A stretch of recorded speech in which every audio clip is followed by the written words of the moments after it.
Por acaso sabe como funcionam os eletrodomésticos que tu usa diariamente? Caso não e tenha interesse, segue aí no vídeo. Começando com o micro-ondas. Um forno de micro-ondas é um eletrodoméstico que aquece alimentos usando, adivinha, micro-ondas. É uma forma de radiação eletromagnética. Vou explicar como funciona com base nos princípios da física. O forno de micro-ondas contém um magnetron, um dispositivo que gera as micro-ondas através da aceleração de elétrons. Dentro do magnetron, uma corrente elétrica de alta voltagem é aplicada a um cátodo, um eletrodo negativo, que gera um campo elétrico. Esse campo elétrico acelera os elétrons em direção ao ânodo, o eletrodo positivo, com um campo magnético aplicado perpendicularmente. E é esse movimento acelerado dos elétrons que gera as micro-ondas. Elas são direcionadas para dentro, onde são refletidas continuamente pelas paredes metálicas. O interior é projetado para que as micro-ondas fiquem refletindo de forma a criar padrões de interferência construtiva e destrutiva. E o que são esses padrões? A interferência construtiva ocorre quando as ondas se encontram em fase, ou seja, seus picos e vales coincidem, resultando em um aumento da intensidade da onda. Isso pode criar áreas onde a energia das micro-ondas é mais forte. Já a interferência destrutiva ocorre quando as ondas se encontram fora de fase, ou seja, o pico de uma onda coincide com o vale da outra, resultando em um cancelamento ou diminuição da intensidade da onda.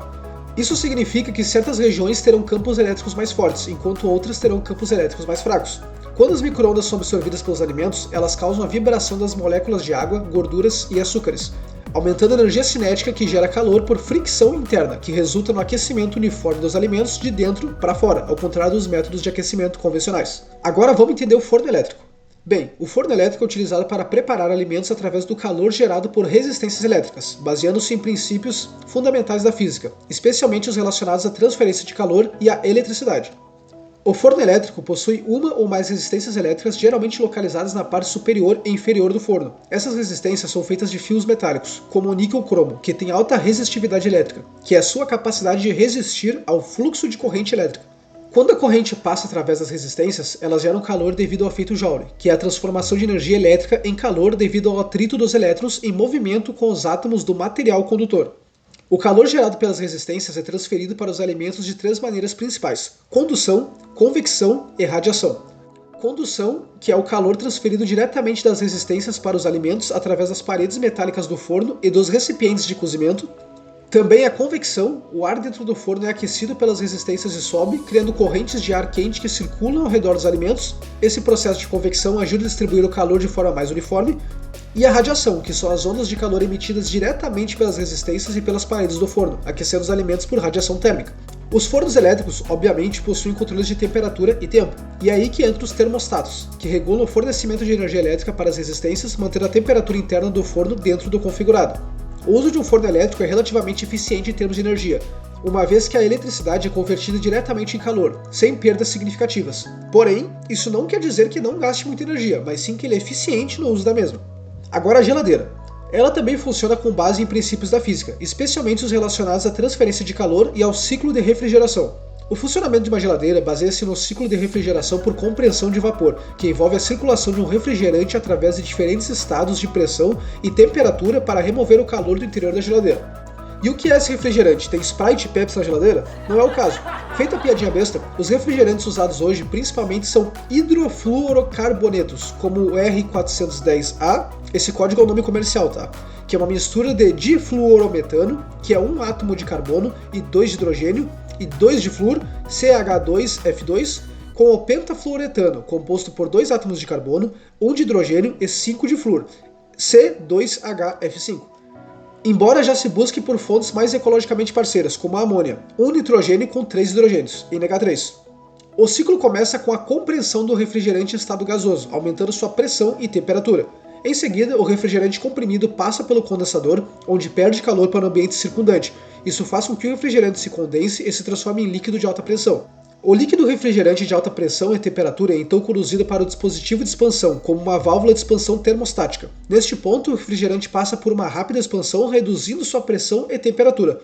O refrigerante expandido e frio entra no evaporador localizado dentro da geladeira. Nesse estágio, o refrigerante absorve o calor do ar dentro da geladeira, resfriando-a. Isso faz com que o refrigerante se torne gás novamente, depois ele é puxado de volta para o compressor, onde o ciclo recomeça. Além do ciclo de refrigeração, a geladeira também conta com isolamento térmico para evitar a entrada de calor externo e manter a temperatura interna baixa. Resumindo, uma geladeira funciona removendo o calor do seu interior por meio de um ciclo de refrigeração por compressão de vapor. Esse ciclo envolve a compressão, condensação, expansão e evaporação de um refrigerante, resultando na transferência de calor do interior da geladeira para o ambiente externo e manter uma temperatura interna baixa. E para finalizar, resolvi falar de algo que está em todo canto da casa, as lâmpadas. Mas ao invés de só explicar o funcionamento, resolvi fazer um comparativo entre os tipos. As lâmpadas de LED, Lightning Emitting Diode, em português é traduzido como diodo emissor de luz, e diodo é um componente eletrônico semicondutor que permite a corrente elétrica somente em um sentido. As lâmpadas de LED funcionam com base no fenômeno da eletroluminescência, que é a emissão de luz por um material quando uma corrente elétrica passa por ele. Elas são compostas por um material semicondutor, geralmente um cristal de arseneto de galho, misturado com outros elementos para ajustar sua cor e brilho. Quando uma corrente elétrica é aplicada ao semicondutor, os elétrons ganham energia e saltam para um nível de energia superior. Ao retornar a seu estado original, esses elétrons liberam a energia adquirida na forma de fótons. O comprimento de onda da luz emitida, logo a sua cor, é determinada pela diferença de energia entre os níveis de energia envolvidos. As lâmpadas de LED são muito mais eficientes na conversão de energia elétrica em luz do que as lâmpadas incandescentes e fluorescentes.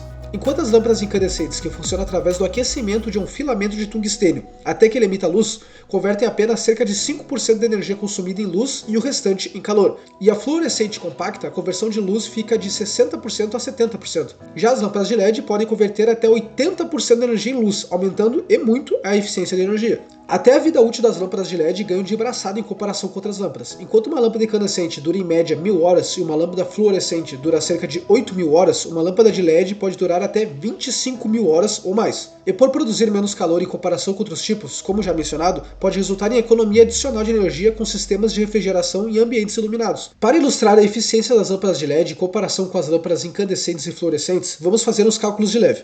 Lâmpada incandescente, consumo de energia 60 watts, vida útil 1000 horas. E um consumo de energia em 25.000 horas, pegando de parâmetro que dura uma LED, o consumo seria 1500 kWh. Já a lâmpada fluorescente compacta, consumo de energia 13 watts, vida útil 8.000 horas, consumo de energia comparado em 25.000 horas, 325 kWh. E a lâmpada de LED, consumo de energia 8 watts, vida útil 25.000 horas, com o consumo de energia em 25.000 horas, que é justamente a sua vida útil, seria 200 kWh. E pegando um exemplo fictício em que o custo de eletricidade estivesse em 20 centavos por kWh, custo total de eletricidade em 25.000 horas, lâmpada incandescente R$ 300, lâmpada fluorescente compacta R$ 65 e lâmpada de LED R$ 40. Só multiplicar os valores que mencionei dos kWh pelo valor de cada kWh, que no exemplo é 20 centavos. E como dá para ver, a lâmpada de LED proporciona uma economia significativa em termos de consumo de energia. É isso, muito obrigado para ti que chegou até aqui. Se curtiu, comenta e deixa o like, se inscreva para ajudar o canal e até o próximo vídeo.